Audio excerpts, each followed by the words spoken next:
Tim Pengabdian Masyarakat Universitas Sumatera Utara, USU, melaksanakan program pemberdayaan ibu di Desa Mabar, Kecamatan Bangun Purba, Kabupaten Deli Serdang, untuk mencegah kekerasan terhadap anak dan perempuan melalui metode cerdik.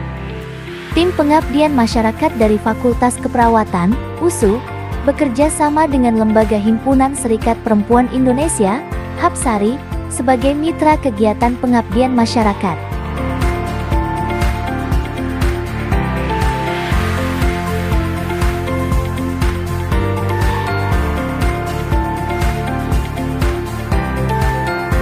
Kegiatan ini meliputi edukasi tentang kekerasan terhadap anak dan perempuan, pengenalan metode cerdik dalam pencegahan kekerasan, role play, dan pendampingan kader dalam melakukan deteksi dini kekerasan dengan metode cerdik.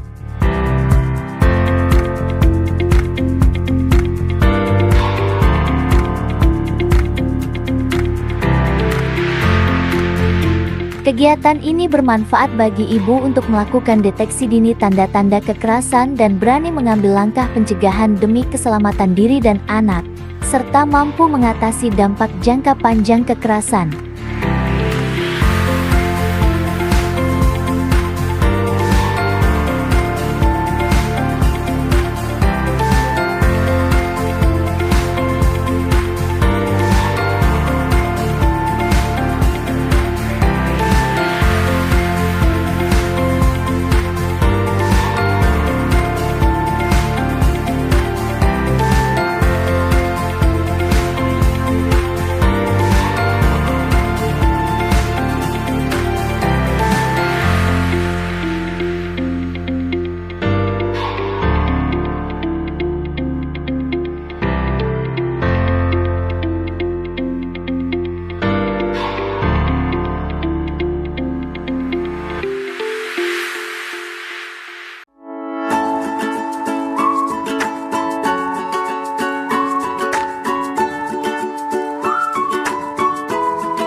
dia ketemu kawan-kawan, nanti dikasih keterampilan yang bisa kita berdayakan gitu.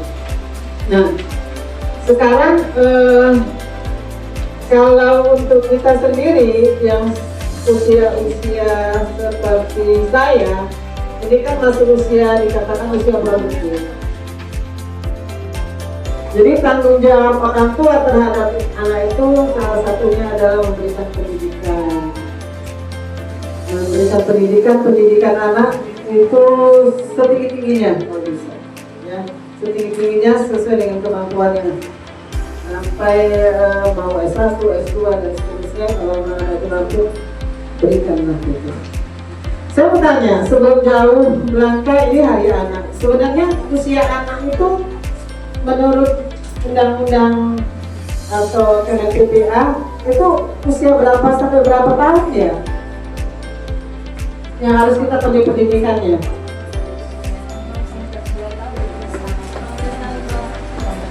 Usia anak itu 18 tahun ke bawahnya berapa?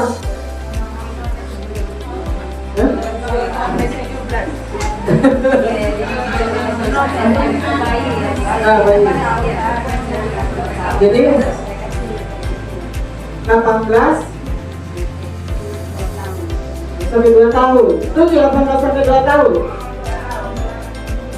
0 sampai 18 tahun.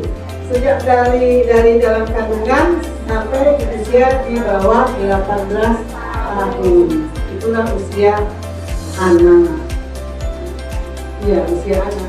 Tapi kalau kita pendidikannya ya sampai usia di atas 18 kan baru tamat SMA, pendidikan dasar ya. Kita jangan terlalu percaya kepada orang yang kita anggap jujur, baik, padahal dia punya maksud tertentu untuk mendapatkan anak kita. Tadi saya sampaikan juga, rata-rata yang mau berbuat jahat terhadap anak kita, dia tahu bagaimana kondisi kita. Oh iya, dibatasin waktunya, jangan panjang-panjang. nanti makan siangnya nggak tunggu itu ya. Ini DRPPA, ini Desa Ramah Perempuan dan Peduli Anak. Mudah-mudahan desa kita juga sudah DRPPA. DRPPA itu harus memenuhi 10 indikator ini, Bu. 10 indikator ini harus dipenuhi untuk bisa menjadi Desa Ramah Perempuan dan Peduli Anak. Ini adanya organisasi perempuan, adanya dana desa, ada peraturan desa, ada tersendiri pembiayaan dari dan keuangan desa, ada keterwakilan perempuan dan sebagainya. Maaf itu tidak ada keterwakilan dari terhadap anak dan tidak ada perkawinan anak tidak ada perkawinan anak ya, sampai di situ kira-kira. Nah, itu yang harus dipenuhi untuk menuju DRPPA. Nanti kalau nggak paham nanti tanya ke Bu Sri, karena hari ini terus berkomitmen untuk melaksanakan pelatihan sampai desa ini benar-benar mandiri. Baik, sampai di sini ada yang mau ditanya? Ada yang mau ditanya? Kalau nggak ditanya, saya nanya. Kemudian brosur yang satu lagi itu brosur Forum Puspa. Seperti yang saya sampaikan, kita punya Forum Puspa, anggotanya banyak ada beberapa unsur dari perguruan tinggi, dari organisasi perempuan, dari dunia usaha. Nah, ini tujuannya sama, untuk memberdayakan dan melindungi perempuan dan anak. Jadi ada bidang-bidang perempuan dan anak. Metode cerdik sesuai dengan judul kegiatan pengabdian masyarakat kami itu ada metode cerdik ya, di mana metode cerdik ini adalah cepat respon deteksi dini kekerasan. Nah, jadi metode cerdik ini adalah pendekatan untuk meningkatkan pengetahuan dan keterampilan ibu dalam melakukan deteksi dini kekerasan baik pada dirinya maupun pada anaknya, ya, sehingga nanti bisa merespon dengan cepat dan tepat ya ketika terjadi kekerasan. Ya, jadi tidak hanya ketika ada kekerasan ibunya diam ya tanpa ada tindak lanjutnya. Nah, di metode cerdik ini apa yang bisa dilakukan? Yang pertama, Cermati tanda-tanda kekerasan. Ya, cermati tanda-tanda kekerasan dengan mengamati perubahan fisik, emosi, dan perilaku yang tidak biasa. Misalnya nih ada anak kita ya pulang sekolah, tiba-tiba kita lihat perilakunya nggak biasa, biasanya dia ceria, kayak ngomong. Nah, tiba-tiba anak itu jadi diam. Nah, kemudian pas dia buka baju, kita lihat ternyata ada memar di tangannya, ya. Nah, hal seperti itu maka kita perlu curiga, jadi kita tidak boleh diamkan saja. Selanjutnya adalah apa yang kita lakukan? Evaluasi situasi dengan meninjau lingkungan interaksi sosialnya, ya. Kita evaluasi, nah dari mana dia mengalami memar ini, ya. Kita lihat, kita tanyakan bagaimana dia dengan temannya bergaul, apakah mungkin dipukul temannya atau dia diejek temannya, ya. Nah, kemudian respon cepat dengan segera mengambil tindakan, ya. Tindakan kita apa selanjutnya? Ketika tadi kita udah curiga anak mengalami kekerasan, ya mungkin karena mendapat perlakuan kasar dari temannya, maka kita mulai tanya pelan-pelan ke anak. Jadi kita nggak boleh langsung, kan kadang anak kalau kita tanya kan dia langsung takut ya, saya jatuh, ya sambil dia ketakutan menjawabnya. Makanya kita perlu curiga ini ada yang nggak beres di sini, ya. Maka perlu kita tenangkan dulu dia. Kita ajak, kalau memang dia nggak mau bicara, kita tunggu dia sampai mau bicara. Ya, jadi kita tenangkan korban, kita bilang kita ada selalu bersama dia. Usul di sini yang pertama kita akan menyaksikan kasus contoh kasus kekerasan pada anak dan cara menangani. Di sebuah rumah sederhana tinggal seorang ibu dan anak perempuan yang berusia 9 tahun. Sang anak yang biasanya ceria dan aktif kini berubah. Ia sering menangis dan mengeluh sakit setiap pagi saat akan ke sekolah. Hari ini, sang ibu merasa ada sesuatu yang tak biasa. Nak, udah siap belum? Belum, Bu.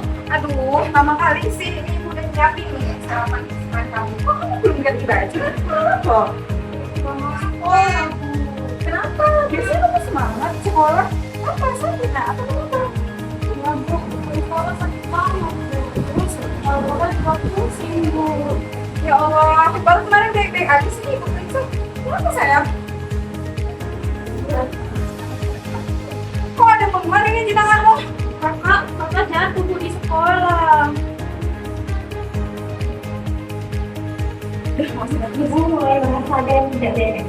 Anak yang biasanya ceria kini berubah menjadi murung, takut dan bahkan tertutup. Tapi ibu tahu, ia harus tetap tenang dan sabar agar anak merasa aman dan mau bercerita. Malam hari pun tiba, adegan di kamar anak.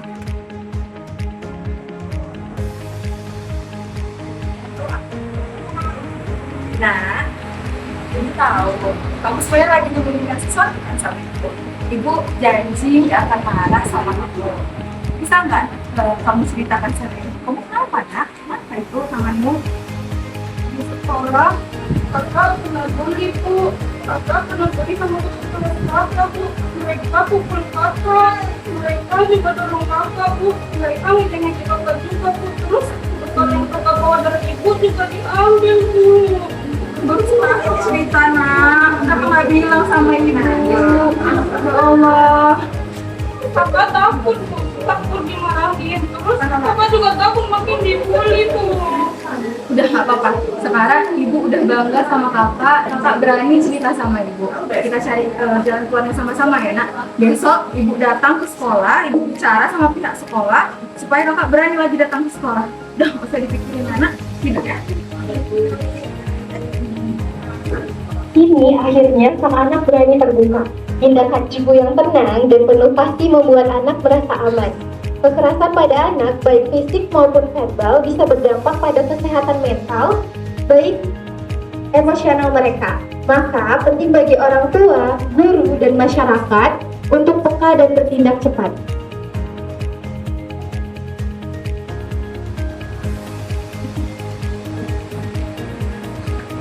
Nah, selanjutnya, setelah kita menyaksikan contoh kasus kekerasan pada anak, kita akan masuk contoh kekerasan pada ibu. Di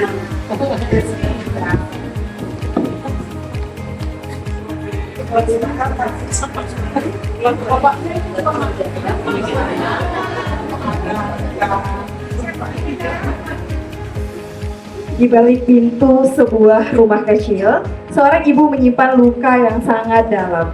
Ia kerap mengalami kekerasan fisik dari suaminya. Suara keras membuatnya gemetar, emosinya tidak stabil, dan ia sering kali menangis diam-diam. Yang paling menyakitkan baginya adalah melihat anaknya mulai takut untuk mendekat. Ibu lihat deh Bu, kakak bisa ada gambar Bu. Ini kita lagi piknik Bu, ada ibu, ada bapak, terus ada bunga-bunga Bu, lucu kan Bu? Ibu lucu kan? Bisa diam dulu nggak? Ibu lagi capek tau nggak sih? Badan ibu sakit semua. Udah kamu jauh sana mainnya, jangan di sini. Maaf Bu, kakak cuma nunjukin gambar kakak Bu. Kemudian sang anak menjauhi ibu, dan sang ibu mulai sadar kemarahannya bukan pada anak, tapi karena luka batin yang ia tahan terlalu lama. Luka yang mengubah cintanya menjadi ketakutan.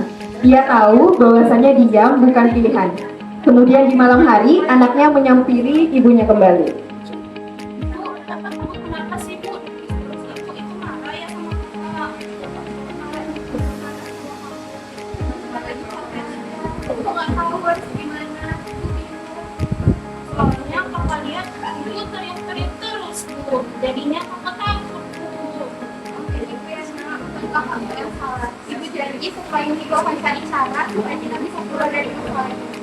Ya, Penderitaan itu bukan lagi sebuah rahasia. Ibu tahu, jika terus disembunyikan, anaknya akan ikut terluka. Kini, ia berani untuk pertama kalinya berbicara kepada seseorang yang ia percayai. Keesokan harinya, sang ibu memutuskan mencari bantuan. Ia menemui seseorang kader PKK di pos pelayanan masyarakat. Ibu, kenapa Bu kita duduk dulu? Ibu tenang dulu. Ibu tenang dulu, Ibu. Ibu bisa tarik nafas. Buang. Tarik nafas. Buang. Tarik nafas. Buang. Ibu sudah dulu, Ibu. Dalam kasus ini, cermati, ibu menyadari dampak emosional yang mulai memengaruhi anaknya. Evaluasi, ibu menilai situasi rumah yang penuh dengan tekanan. Respon cepat, ibu berani mencari bantuan dari kader PKK, dan dampingi, ibu menguatkan diri untuk hadir lebih dengan kader dan layanan masyarakat untuk perlindungan lebih lanjut. Dengan cerdik, ibu tidak lagi sendiri dalam menghadapi kekerasan. Perubahan dimulai saat seseorang berani untuk berbicara. Ibu ini akhirnya memilih untuk melindungi dirinya dan anaknya. Jangan biarkan kekerasan tumbuh dalam diam. Dukung mereka yang berani untuk berbeda.